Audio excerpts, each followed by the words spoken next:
Hey guys, so I was gonna record my new video essay, but there's a massive lunatic who really didn't like my last video who's running around this place trying to, like, kill me. So I'm gonna have to be on the run, but I'll try to do my video essay while I'm doing it. The recent release of Ari Aster's Midsommar has reinvigorated in the horror genre a long-held fascination with cults. Well, works such as that film and its most direct influence, The Wicker Man, rely more on the anxieties produced by witnessing vaguely defined and widely interpretable acts of paganism. Other films have attempted to use the cults in a more grounded, politically relevant way. It's important to remember that cults are a really very real thing. On a massive scale, Scientology exists as a cultish organization that poses as a religion mainly for tax benefits. Infamous groups like Heaven's Gate, Jonestown, and the Manson family linger in the cultural consciousness long after because of the acts of violence that are associated with them. But these cults are all aggressively strange, and not many normal people will say that they could identify with their beliefs in any sort of grounded way. This is where religious cults come in, specifically religious cults and their societal relationship to women.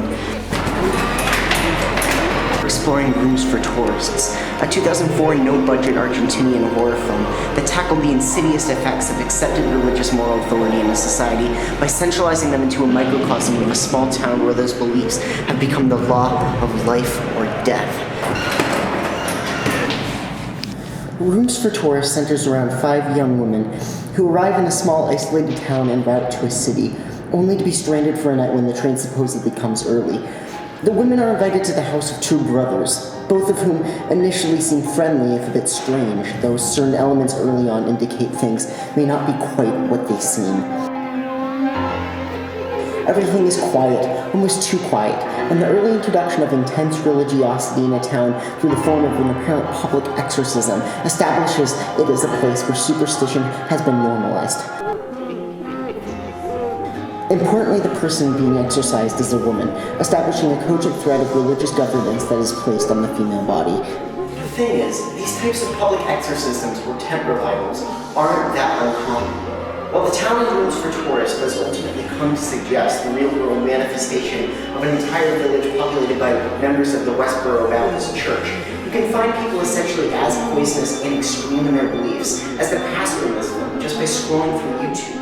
Just as in Rooms for Tourists, many of the individuals who have come under this sort of religious treatment are often women. The commonality of these practices and institutions within the acceptable boundaries of society is something brought to the forefront in the film's final scene.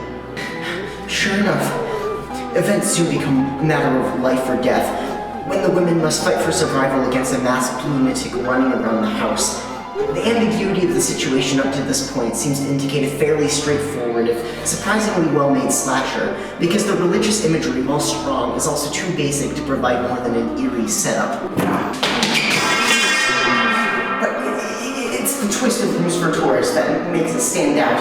After making out as the only one left standing, Theda is revealed to, like the other woman, be pregnant. Unbeknownst to them, they were each sent by their doctor under the guise of going to an abortion clinic to the town to be murdered. Todas ustedes están acá por lo mismo. Todas ustedes querían deshacerse de sus criaturas. Y en cambio nos matan a nosotras. El doctor Romani nos las manda siempre. Todas escoria, drogadictas, prostitutas. ¿Cuál es tu categoría? It's a weird and surprisingly thoughtful twist that takes the theme of a religious cult developed earlier and expands it into a relevant political context. This isn't some random slasher killing. They're being killed because of something they chose to do with their bodies, because the society around them considers that choice to be a sin.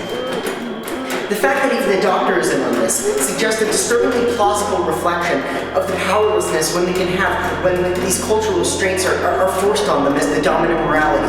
Abortion is a notoriously difficult issue for Argentina. As recently as 2019, women are still fighting for the right to have abortion decriminalized, which remains politically and socially divisive. So, Rooms for Tourists represents not just the vision of a singular, horrific religious cult, but how those ideas have and continue to expand into the wider cultural lexicon, not always in plain sight, but always hidden in between the cracks.